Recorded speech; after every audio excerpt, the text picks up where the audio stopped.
할렐루야. 하나님의 은혜가 예배한 이 가운데 가득하기를 주님의 이름으로 축원합니다. 우리 함께 선언할까요? 전심으로 예배하고 진심으로 사랑하며 복음으로 움직이자. 우리의 선언이 우리의 삶이 되어질 수 있기를 주님의 이름으로 축원합니다. 여러분은 여러분의 마음 가운데 심령 가운데 성령이 내주하심을 믿으십니까? 우리는 하나님의 말씀을 믿는다면 당연히 아멘으로 반응할 것입니다.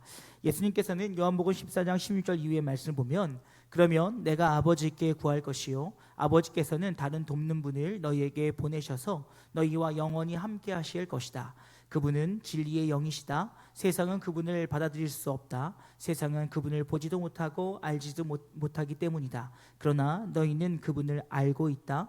그분이 너희와 함께 살고 너희 안에 계실 것이기 때문이다 라는 말씀을 통해서 이제 우리를 돕는 분 보혜사 성령께서 우리에게 오신다라고 약속하셨고 우리는 주의 말씀을 믿는 자들로서 그 성령 하나님이 오늘 내 삶에 내주하고 계심을 우리는 아멘으로 고백할 수 있다라는 것입니다. 그런데 여러분, 우리의 연약함이 성령의 내주하심에 대해서 머리로는 알지만 진정으로 내 영 깊은 곳으로부터 고백하는 것은 쉬운 일이 아니라는 것이지요. 또한 알고 있다 할지라도 오해하는 경우들이 종종 있다라는 것입니다. 여러분은 성령 하면 어떤 생각이 드십니까? 우리는 성령이라고 하면 뭔가 초자연적이고 뭔가 은사의 중심에 뭔가 우리가 알지 못하는 특별한 영역의 일을 행하시는 분을 성령이다라고 생각합니다. 하지만 여러분, 이것은 성령께서 우리의 삶 가운데 행하심의 일부요, 그것이 전부 성령의 일이라고 생각해서는 안 된다라는 것이지요.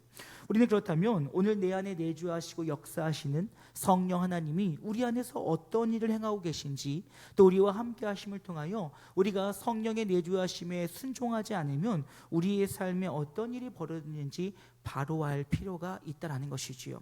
그래서 여러분, 오늘은 우리는 본문의 말씀과 또 성경에 나오는 성령의 이야기들을 통해서 성령 하나님께서 오늘 내 안에 내주하심으로 어떤 일을 행하고 계시며 또한 그를 통하여서 우리가 어떤 모습으로 주님 앞에 서야 될지를 함께 생각하는 복되고 귀한 시간 되어질 수 있기를 주님의 이름으로 축원합니다.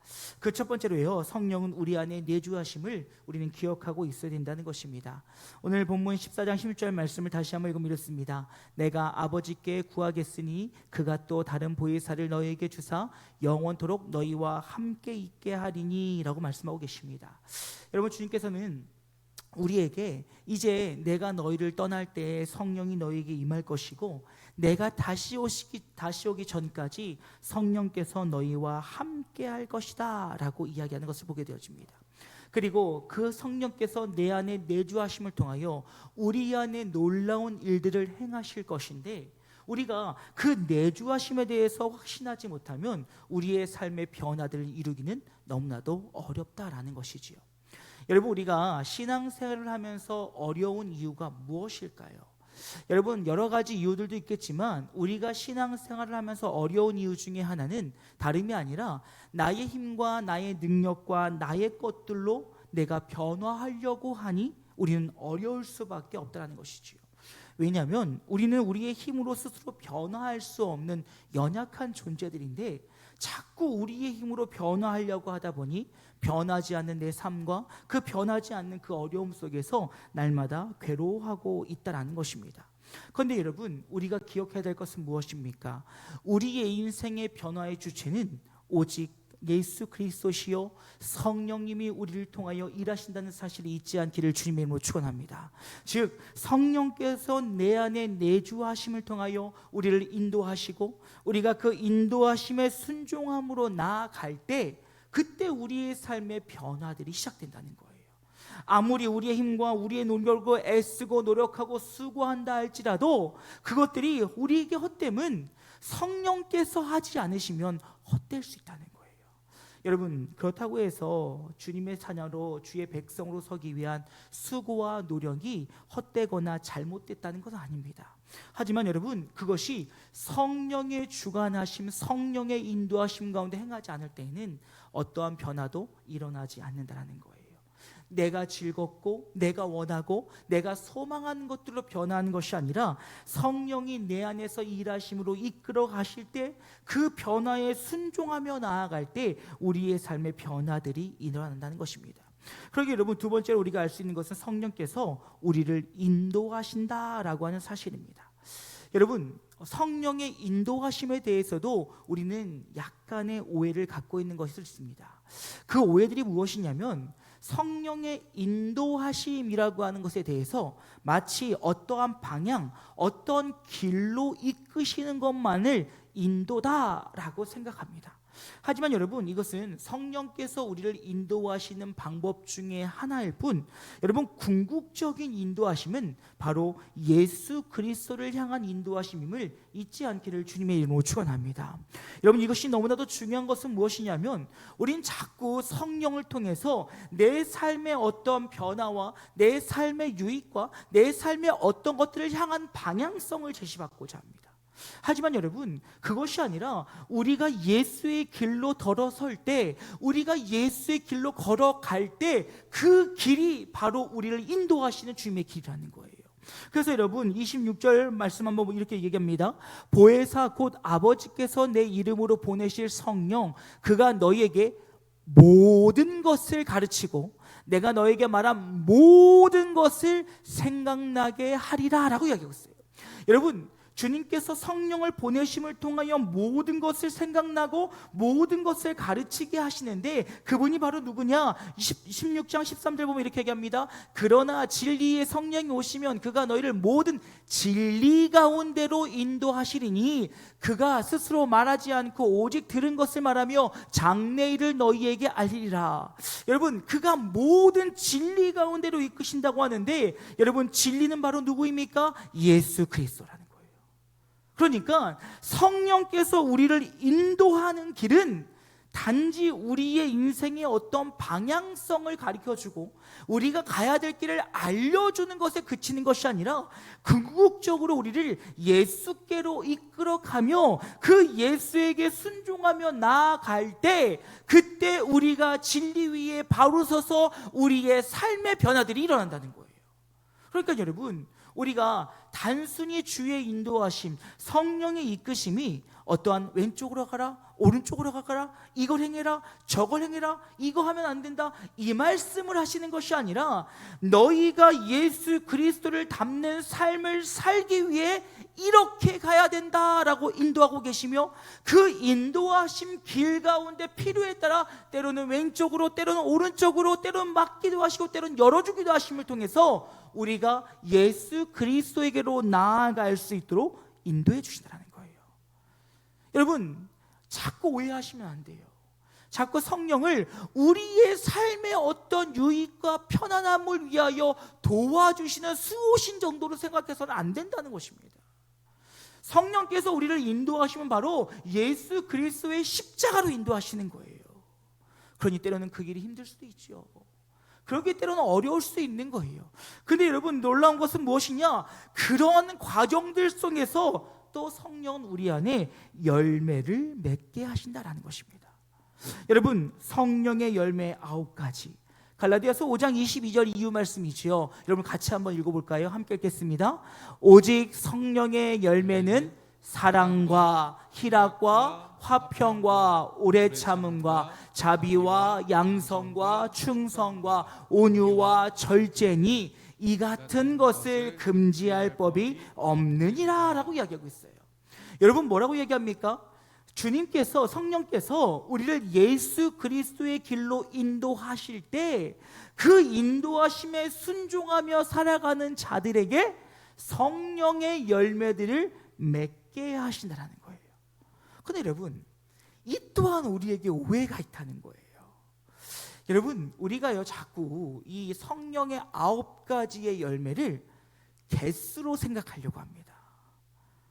9개라고 하는 이 9가지의 열매를 마치 열매를 하나, 2개, 3개, 4개 따먹는 것처럼, 그래서 뭐는 나한테 있고 뭐는 나한테 없고 뭐는 나한테 있으며 이런 이야기를 한다는 거예요. 하지만 여러분, 이것을요 원어 성경을 보면요 단수예요. 그러니 성령이 우리 안에 임재하심을 통하여 성령이 우리에게 주시는 그 성품들은 이러한 속성들을 가지고 있다라는 거예요. 그러니까 뭐 나는 오래 참음은 없는데 나는 뭐 양선이 있고, 여러분 이것이 아니라 우리 안에 성령이 내재하심을 통하여 성령이 우리를 인도하시며 따라가며 나아갈 때 바로 이 성령의 열매들이 우리 안에 맺혀짐을 통하여 그리스도의 성품이 나의 성품이 되어질 수 있다는 거예요. 여러분 잘 보세요. 성령의 내주하심이 있었어요. 성령의 내주하심에 따라 주님이 우리를 인도하실 때 순종해 나아갔더니 우리의 성품이 변화되었다는 거예요. 그러니까 여러분 이것을 신학적인으로 성화라고 이야기하죠. 처음에 주님을 만났을 때 그 죄됨과 그 연약함과 부족한 모습 속에 살아가던 우리들이 예수 그리스도를 믿고 내 안에 내주하신 성령의 인도하심에 순종하며 따라갔더니 주님께서 나의 성품을 변화시켜 가셨다는 거예요. 그래서 여러분 신앙이 좋은 사람은요 성품이 좋아야 돼요. 여러분 잘 생각하세요. 나는 성격이 원래 그래. 여러분 원래라고 하는 말은요 예수 그리스도를 알기 이전에 예수 그리스도의 밖에 있을 때의 모습이에요. 여러분 성경 뭐라고 얘기합니까? 우리는 본질상 진노의 자녀라고 얘기하고 있어요. 그럼 내 모습 속에서 흉하고 더럽고 악하고 좋지 못한 모습들은 그리스도 밖에 있을 때 모습이라는 거예요. 그런데 내가 새 사람이 되었다라고 이야기하면서도 여전히 나는 원래 그래 라고 하는 말은 예수를 믿지 않는다는 말일 수 있다는 거예요. 굉장히 무서운 말이죠. 그러다 보니 우리가 예수 그리스도를 믿게 되어지면 원래 그래가 아니라 원래는 그랬지만 예수 그리스도로 인하여 성령으로 인하여 우리의 성품이 변화되어야 된다는 거예요. 여러분 야고보서에 서는 말이 그거예요.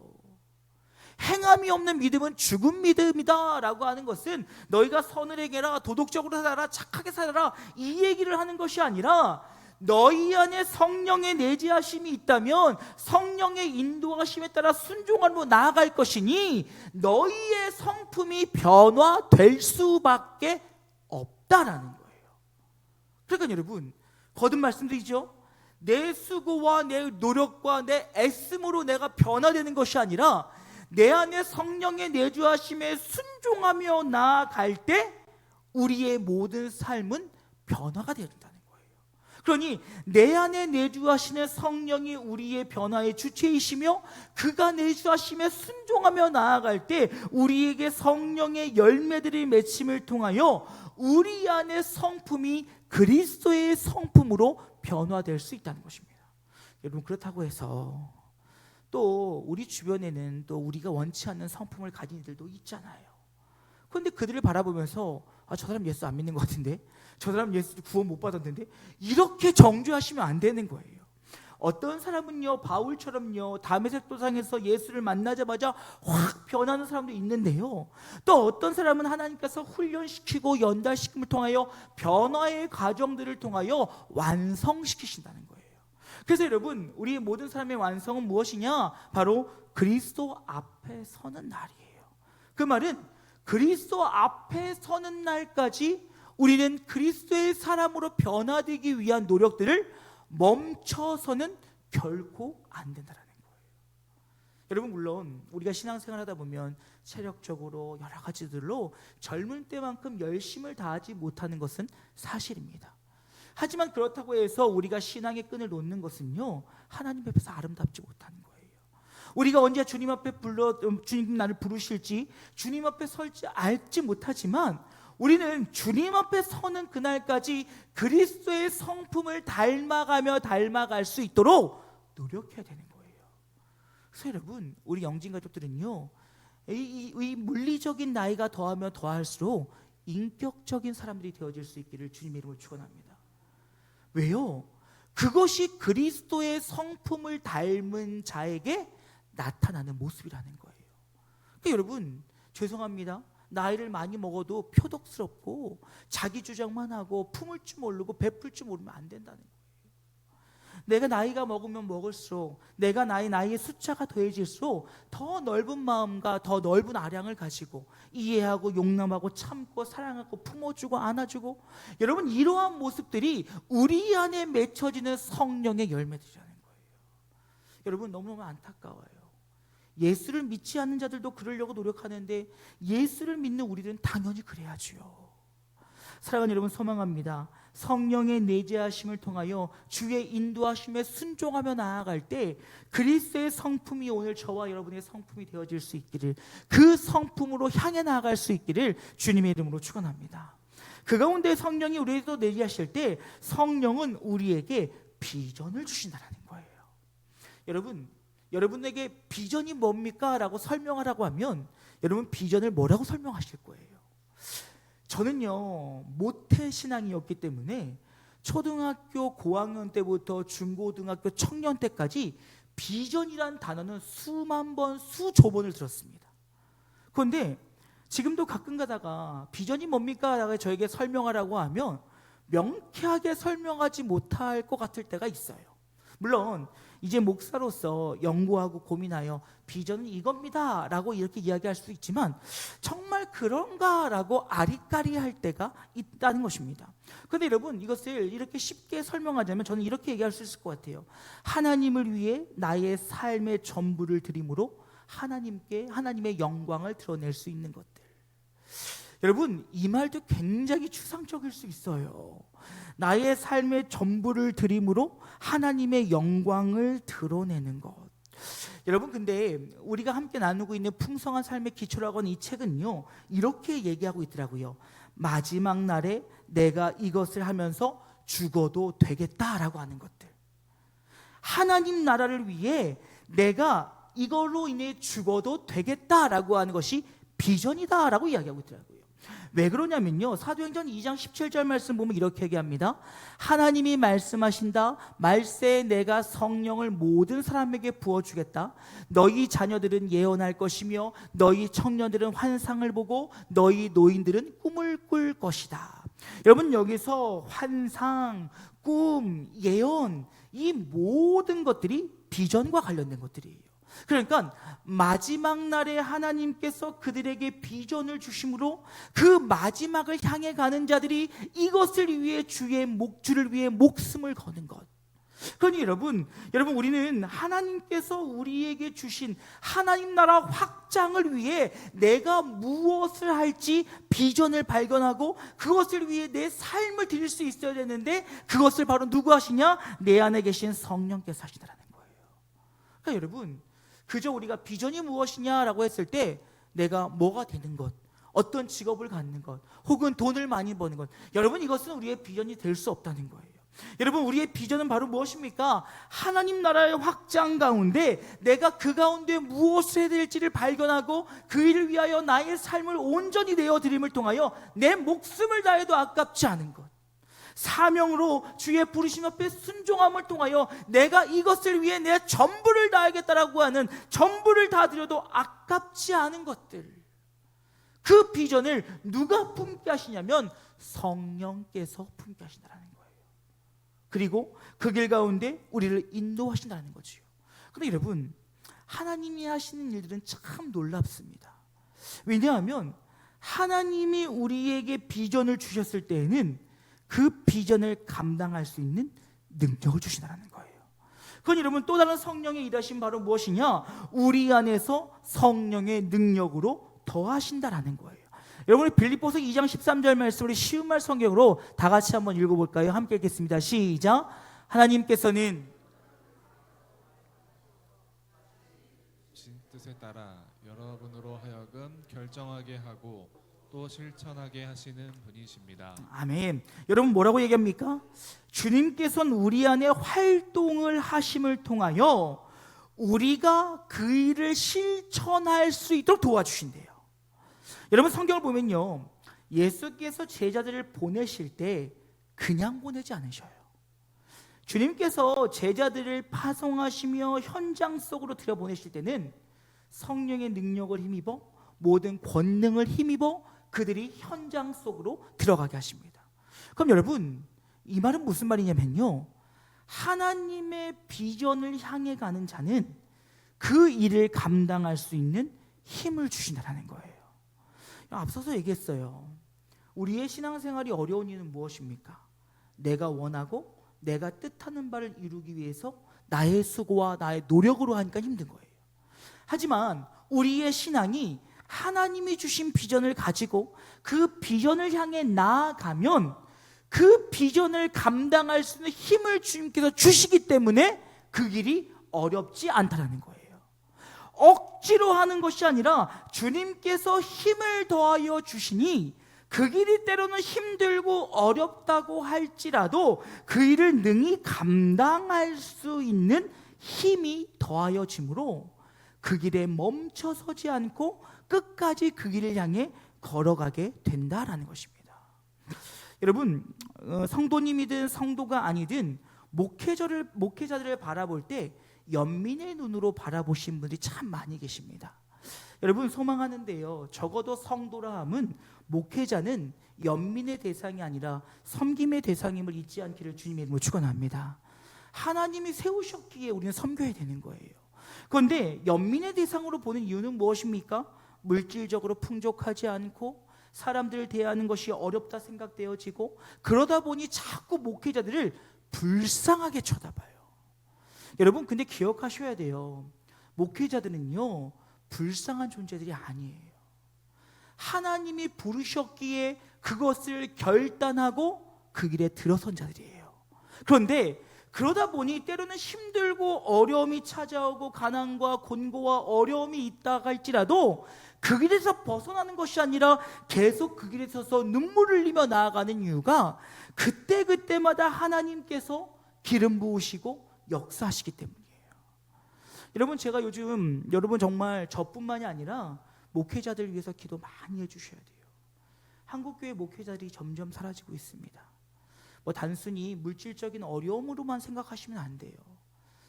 저 얼마 전에 저희 아내와도 얘기했는데요, 우리 주변에 얼마나 힘들고 어려운 목사님들이 많으신지요. 수고하고 노력했는데요, 열매가 보이지 않아요. 그러다 보니까 깊은 우울감에 빠지고 정신적인 어려움에 빠지고 경제적인 어려움, 또 그로 인해서 자녀들에 대한 어려움, 가정에 대한 어려움, 얼마나 많은 분들이 힘듦과 어려움 가운데 있는지 몰라요. 여러분, 정말 우리가 기도해 줘야 됩니다. 여러분, 기도하시지 않으면 목회자들이 바로 설 수 없어요. 그러면서 그런 생각을 했어요. 이런데 꼭 이 길을 걸어가야 되나? 여러분 너무 쉽게 목사는 사명이잖아요 이렇게 말씀하시면 안 돼요. 사명을 붙잡고 가는 길이 정말 힘들고 어렵거든요. 그런데도 여러분 끝까지 그 길을 가는 이유가 뭔지 아십니까? 바로 성령의 내주하심으로 공급하시기 때문에 그래요. 세상의 것이 공급되지 않을 수 있어요. 물질이 공급되지 않고요, 좋은 상황과 환경이 공급되어지지 않고요, 자녀들이 원하는 대로 잘 자라지 않을 수도 있고요, 여러 가지 어려움들도 있어요. 그럼에도 불구하고 그 일을 감당할 수 있는 것은 성령의 내주하심이 날마다 능력을 더하시기에 그 길 가운데 참고 견디어 그 길을 걸어가는 거예요. 근데 여러분, 이것은요 목회자들만의 이야기가 아니에요. 바로 여러분의 이야기고 나의 이야기임을 잊지 않기를 주님의 이름으로 축원합니다. 우리도 성령의 능력을 힘입지 않으면 이 길을 걸어갈 수 없어요. 여러분, 자주 말씀드리잖아요. 우리가 주님을 위해서 얼마든지 봉사할 수 있다니까요. 얼마든지 헌신할 수 있다니까요. 하지만 성령의 능력을 힘입어 나아가지 않으면 얼마 되지 않아 넘어져요. 그런데 힘들고 어려운 상황 속에서 성령의 능력을 더하시고 성령의 기름 부으심에 순종하여 나아가면 비록 내 눈앞에 보이는 것은 없다 할지라도 분명 일하실 하나님의 은혜를 의지함으로 회복하여 나아갈 수 있다는 거예요. 여러분, 이것이 바울의 고백이에요. 골로새서 1장 29절 말씀 보면 이렇게 얘기합니다. 이를 위하여 나도 내 속에서 능력으로 역사하신 이의 역사를 따라 힘을 다하여 수고하노라. 바울이 뭐라고 얘기해요? 내가 힘을 다하고 내가 노력하고 내가 애쓰는 것이 아니라 내 안에 내주하시는 성령의 역사에 힘주심을 입어 내가 오늘도 주의 사역을 감당한다는 거예요. 여러분, 바울의 이런 고백에 우리에게 와닿지 않습니까? 여러분, 그는요 죽을 고비를 넘기고 있어요. 사람들에게 오해를 사고 있어요. 사람들에게 핍박을 받고 있어요. 그는요 이것들을요 포기해버리고요 다시 집으로 돌아가면요 얼마든지 좋은 환경과 상황 속에서 로마 시민권과 그가 가진 지식을 가지고 풍요한 삶을 살 수 있었어요. 그럼에도 불구하고 그는 이것을 선택한 거예요. 아니, 하나님의 부르심 앞에 순종한 거예요. 그리고 나아갔더니 나의 힘으로가 아니라 주의 능력으로 이 일들을 감당해 나아간다라고 이야기하고 있다는 것입니다. 그리고 여러분, 주님께서 주신 능력 중에 하나는 바로 무엇이냐? 우리에게 믿음에 따라 은사를 주신다는 거예요. 사랑하는 여러분, 성령께서 우리 안에 내주하심을 통하여 우리에게 주시는 그 은사를 귀하고 값지고 아름다운 것들로 기억하시며 주님을 위해 사용하실 수 있기를 주님의 이름으로 축원합니다. 여러분, 우리는 은사에 대해서 오해하면 안 됩니다. 은사 또한 여러분, 나를 자랑하고 나의 신앙의 깊음과 내가 어떤 훌륭하다라고 하는 것을 보여주기 위한 것은 절대 하나님의 은사가 아니에요. 여러분, 은사는요 우리가 잘 생각해야 될 것이 고린도서 12장 7절 말씀 보면 이렇게 합니다. 각 사람에게 성령을 나타내심은 유익하게 하려 하심이라 라고 이야기하고 있어요. 여러분, 여기 보게 되어지면 그 유익함의 대상이 누구인지 분명하게 말하고 있지 않은데, 쉬운 말 성경을 보면요 이렇게 해석하고 있습니다. 각 사람에게 나타나는 성령의 은사들은 모두 공동의 유익을 위해서 주어지는 것입니다. 여러분, 은사가 누굴 위해 주어졌냐면요 나를 위한 것이 아니라 하나님의 공동체를 위해 주셨다는 거예요. 그러니까 여러분, 주변에요 내가 이런 은사 가졌다라고 얘기하는 사람들은 경계하십시오. 분명히 말씀드립니다. 내가 이런 은사가 있어, 이런 은사가 있어 함부로 얘기하시는 분들 조심하셔야 돼요. 여러분, 내가 은사가 있다라고 하는 말도 안 되는 교만함으로 공동체를 찢는 이들이 너무나도 많이 있어요. 내가 예언의 은사가 있대요. 그래서 기도해 보니까 이렇게 하면 안 된대요. 여러분, 진짜 예언의 은사 있는 분은요 말하지 않아요. 저는요 정말 예언의 은사가 있는 분을 만났습니다. 그리고 지금도 그분은 절 위해 기도하고 계세요. 그런데 뭐 점쟁이처럼 오 목사님 어떻게 될 거예요? 라고 말한 적이 단 한 번도 없어요. 그냥 기도하고 있습니다 라고 해요. 그리고 저도 뭔가 좀 마음에 불편함이 있고 어려움이 있고 기도할 때 그분이 꼭 말씀하세요. 목사님 기도하고 있어요. 뭐라고 얘기하지도 않아요. 여러분, 왜요? 나의 말 한마디가 하나님의 질서를 무너뜨리고 공동체의 질서를 무너뜨릴 수 있기 때문에. 여러분, 은사는요 점쟁이가 아니에요. 물론 예언의 은사뿐만 아니라 다른 많은 은사들도 있습니다. 그런데 여러분, 그 많은 은사들의 공통점은 무엇이냐면 바로 공동체의 유익을 위한 것이라는 거예요. 그래서 여러분, 우리는 은사를 사용할 때에도 질서 안에서 아름답게 사용할 수 있어야 돼요. 그렇지 않으면 그것이 어느 때는요 하나님의 성령에 대한 월권으로도 드러날 수 있어요. 거기에 사랑하는 여러분, 하나님께서 우리에게 주시는 그 은사를 값지고 귀한 것으로 여기시고 하나님의 나라, 하나님의 교회를 위하여 값지게 사용할 수 있기를 주님의 이름으로 축원합니다. 그를 위해서 성령께서 우리에게 은혜를 주셨다는 것입니다. 이 위에도 여러분, 성령이 우리 안에 내주하심을 통하여 일하신 일은 너무도 많다는 것이죠. 그래서 여러분, 우리가 날마다 간구하는 것이 무엇입니까? 내 안에 성령의 충만함을 위하여 간구하고 있다는 것이죠. 근데 마지막으로 이 또한 오해하시면 안 돼요. 자꾸 우리는 성령의 충만함이라고 이야기하면 앞서 이야기했던 뭔가 초자연적이고 뭔가 신비한 일을 일으키는 것이 성령의 충만함이라고 이야기해요. 여러분, 제가 기도할 때 누군가가 기도를 받고 응답된 일이 있을까요? 없을까요? 있지요. 그러면 뭐라고 얘기하자니까? 목사님이 충만하셔서. 아니라니까요, 여러분. 제가 충만한 게 아니에요. 그냥 도구로 되어 기도하였는데 그 안에 믿음과 성령의 역사심을 통하여 치료된 거예요. 그렇게 여러분, 우리의 성령의 충만함에서 자꾸 오해하시면 안 돼요. 누가 성령의 충만해서 어떤 은사가 있고 성령의 충만함이 있어서 뭐가 하고 성령의 충만함이 있어서, 여러분, 그것은 성령이 충만할 때 우리에게 나타나는 반응 중에 일부인 거예요. 그럼 여러분, 진짜 성경에서 말하는 성령의 충만함은 무엇이냐? 하나님의 말씀에 온전히 순종하는 거예요. 믿으십니까? 이거예요. 자꾸 성령의 충만함을 뭔가 내가 일을 할 수 있는 힘을 얻고 뭔가 나타내고 뭔가 움직이고 이것이라고 생각하시면 안 되는 거예요. 내 안에 성령의 충만함이라고 하는 것은 하나님의 말씀에 온전히 순종하고 그 말씀의 질서에 따라 온전히 순복함을 통하여 주의 뜻과 내 뜻이 하나 되어짐을 통하여 온전히 그 길을 걸어가는 게 성령의 충만한 거예요. 왜요? 우리가 길을 걸어가다 보면 여러분 우리를 유혹한 일들이 얼마나 많이 있습니까? 여러분 우리가 신앙의 길을 걷다 보면 유혹된 마음들이 너무너무 많이 있어요. 내 뜻과 내 마음과 내 생각대로 하고 싶을 때도 있고요, 나에게 주신 것을 내가 자랑하고 싶을 때도 있고요, 내 권위를 드러내고 싶을 때도 있고요, 내 어떤 잘남을 나타내고 싶을 때도 있고요, 여러 가지 유혹들이 우리 안에 일어난다는 거예요. 그런데 여러분 성령의 충만함이 있는 자들은 그것들로 요동하지 않는다는 거예요. 왜요? 하나님이 기뻐하시는 것이 무엇인 줄 아니까요. 하나님이 나에게 원하는 것이 무엇인지를 아니까요. 그러니까 여러분 우리는 성령의 충만함이라고 하는 것은 하나님을 온전히 신뢰함으로 하나님의 인도하심에 순종하며 나아가는 것임을 잊지 않기를 주님의 이름으로 축원합니다. 이게 성령의 충만한 거예요. 다른 게 성령의 충만한 것이 아니라 헌신하고 봉사하고 애쓰고 노력 이것이 아니라 이것은 주의 말씀이 내 안에 살아있고 주의 인도하심에 순종하기에 헌신하는 거예요. 순종하기에 봉사하는 거예요. 순종하기에 헌금도 하는 거예요. 순종하기에 예배 나오는 거예요. 순종하기에 주의 뜻대로 모든 것을 결정해 가는 거예요. 그게 바로 성령의 충만함이에요. 그거 자꾸 여러분 오해하시면 안 돼요.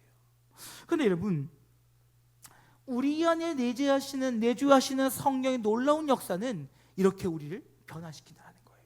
그런데 성령의 내주하심에 순종하지 않을 때 일어나는 현상들도 있다는 것입니다. 먼저는 성령을 근심하게 한다는 거예요. 여러분 에베소서 4장 30절 말씀 보십시오. 이렇게 얘기합니다. 하나님의 성령을 근심하게 하지 말라. 그 안에서 너희가 구원의 날까지 인치심을 받았느니라. 여러분 이 말은 무슨 말입니까? 예수 그리스도를 믿어 그리스도 안에 있으면 이제 그리스도와 함께 그 길을 가고 있다는 거예요. 그런데 함께 있는 자가 순종하지 않고 선한 길이 이 길임에도 불구하고 저쪽으로 가고 있으면 여러분 예수님이 우리를 향해 근심하시고 성령이 근심하신다는 거예요. 여러분 좀 더 쉽게 얘기할까요? 여러분 자녀들이 성장하여 결혼하기 전까지 부모와 함께 집에서 살아가고 있습니다. 그런데 부모는 분명히 이렇게 하는 것이 옳다고 가르치는데 자녀들이 그렇게 하지 않고 자기 마음대로 하는 거예요. 여러분 걱정돼요? 안 돼요? 되지요? 그거예요. 주님과 하나 되어 함께 걸어가고 살고 있는데 주님께서는 분명히 선한 길이 이것이라고 보여주시고 알려주시고 거듭 말씀하심에도 불구하고 듣지 않으니까 걱정하시는 거예요. 왜요? 그 길로 가면 죽으니까요. 왜요? 그 길로 가면 상하니까요. 왜요? 그 길로 가면 어려움을 당하니까요. 그래서 여러분 우리가 성령의 말씀에 순종하지 않는 이유는 바로 그거라는 거예요. 여러분 우리 삶 속에 평화가 사라지는 이유가 무엇이겠습니까? 그것은 성령과 온전한 관계를 이루지 못하기 때문이라는 거예요. 그렇지요. 여러분 함께 여행의 길을 걸어가고 있는데 자꾸 딴 데로 가자고 그래요. 우리가 분명히 계획했던 얘기했던 일이 이 길인데 자꾸 딴 데로 가자고 딴 길로 가려고 그래요. 어때요? 싸울 수밖에 없겠죠. 우리의 인생길이 그렇다는 거예요. 분명 성경은 우리에게 하나님께서 태초 전부터 우리를 향해 계획하셨다고 하셨고 그리고 그 계획하심에 따라 성령이 오늘 우리를 인도하고 계신데 그 인도하심에 순종하지 않고 불순종함으로 나아가니 삶의 평안이 없는 거예요. 화평이 깨질 수밖에 없는 거예요. 왜요? 성령과 다툴 수밖에 없는 거예요. 우리가 성령과 감히 다툴 수도 없는 존재들이 성령과 다투니 어찌 평화를 이루겠습니까? 주님은 분명히 오른쪽으로 가라고 하시는데 아니요 왼쪽입니다. 왼쪽으로 갈 거예요 하니 당연히 싸울 수밖에 없는 거죠. 평안을 잃을 수밖에 없는 것입니다. 그로 인하여 우리의 불순종은 성령을 근심하게 한다는 거예요. 그런데 여러분, 이보다 더 무서운 것이 있어요. 바로 무엇이냐면 성령을 소멸하게 된다는 거예요. 여러분, 소멸한다, 사라진다, 흔적이 없어진다. 여러분, 이것은 무엇이냐면요, 성령이 나를 떠나신다는 것이 아니라 성령이 침묵하신다는 거예요. 여러분, 신앙생활 바로 하고 있지 않은데 나에게 별일이 없다? 두려워하셔야 됩니다. 걱정하셔야 돼요. 성령이 침묵하고 계신 거예요. 여러분, 나에게 별일이 없다고 주님께서 용인하셨다라고 착각하시면 안 됩니다. 주님께서 허락하셨다고 착각하시면 안 돼요. 오히려 계속되어지는 불순종에 주님께서 침묵하신 거예요. 그럼 여러분, 이 사람들이 가진 특징이 무엇인지 아십니까? 누군가를 미워해요, 싸워요, 용서하지 못해요. 그리고 그 심각한 자기 죄의 고집에 빠져서 헤어나오지 못해요. 왜 그렇습니까? 성령이 알려주시고 성령이 말씀하신 바를 듣지 못하였으니 이제 그가 침묵하시니 어디로 가야 될지 모르는 거예요. 그러니까 세상 속에 싸움이 일어나고 다툼과 분쟁이 일어나고, 그 다음에 서로를 위해 심각한 죄 가운데서 헤어나지 못하고. 여러분, 내 안에 성령의 침묵하심은요, 정말 두려운 일이에요. 여러분, 내 안에 성령의 말하심이 없다는 것을 여러분 두려워하셔야 돼요. 내에게 성령의 간섭하심이 없더라면 우린 주님 앞에 자복해야 돼요. 사랑하는 여러분, 기억하십시오. 불순종은 결국 이러한 결과를 낳을 수밖에 없다는 거예요. 이제 말씀 마치고자 합니다. 사랑하는 여러분, 성령의 역사하심은 단순한 감정이나 초자연적인 현상이 아니에요. 우리는 우리의 삶을 빚어가시는 변화의 주체 되신 성령이 내 안에 내주하심을 통하여 그와 동행하며 순종할 때 그가 세우신 우리의 삶이 우리의 삶을 변화시켜가는 거예요. 그리고 그 가운데 우리가 순종하지 못하면, 그 세미한 음성에 순종하지 못하면 결국 성령이 침묵하시는 거예요. 그러면 여러분, 우리는 어둠의 늪에서 헤매일 수밖에 없는 거예요. 여러분, 기억하십시오. 오늘도 지금 우리 심령 가운데 내주하신 성령께서 말씀하고 일하고 계심을 잊지 않기를 주님의 이름으로 축원합니다. 그리고 그것에 우리가 해야 될 일은 순종이에요. 주님께서 내 마음을 요동케 하시고 이끌어 가실 때 우리가 해야 될 일은 순종이에요. 그것 외에는 없어요. 성령께서 우리를 향해 놀랍고 신비한 일들 너무나도 많이 행하고 계신데 우리가 주의 세미한 음성을 듣지 못하니 자꾸 삶의 불평과 불만과 나눔과 싸움과 다툼과 분쟁과 죄의 늪에 빠지게 되는 거예요. 성령이 충만한 사람은요, 달라요. 왜요? 그 안에 열매가 있거든요. 성령의 열매가 있거든요. 왜요? 그 안에 성령의 일하심들이 드러나거든요. 왜요? 성령께서 우리를 공동체를 향하여 우리를 참고 절제하게 하시거든요. 왜요? 성령께서 우리를 가장 좋은 길로 바꾸어 가시거든요. 그럼 여러분, 우리가 해야 될 일은 성령 충만함으로 주의 인도하심에 순종하는 거예요. 믿으십니까? 우리가 사모해야 될 성령의 충만함은 그거예요. 막 뭔가 신비하고 놀라운 것들을 행하고 뭔가 막 역사를 나타내고 이것이 아니라, 비록 작은 나라 할지라도 인도하시는 하나님의 그 인도하심에 순종하여 그 순종한 가운데 꺾이지 않고 다른 길로 가지 않고 주님과 함께 그 십자가의 길을 걸어가는 삶, 그 성령의 충만한 삶이 저와 여러분의 삶이 되어질 수 있기를 주님의 이름으로 축원합니다. 우리 시간에 좀 함께 기도했으면 좋겠습니다. 내 안에 내주하시는 성령께서 인도하실 때 순종하기를 원하는 마음으로 기도합시다. 내 안에 성령 충만함으로 인하여 주의 말씀 앞에 불순종하지 않고 온전히 순종함으로 주의 뜻을 이루어가는 나의 삶이 되기 위해 기도합시다. 주님, 성령 충만케 하여 주시옵소서. 주님, 내 안에 성령 충만함으로 주의 인도하심에 온전히 주의 뜻을 이루게 하여 주시옵소서.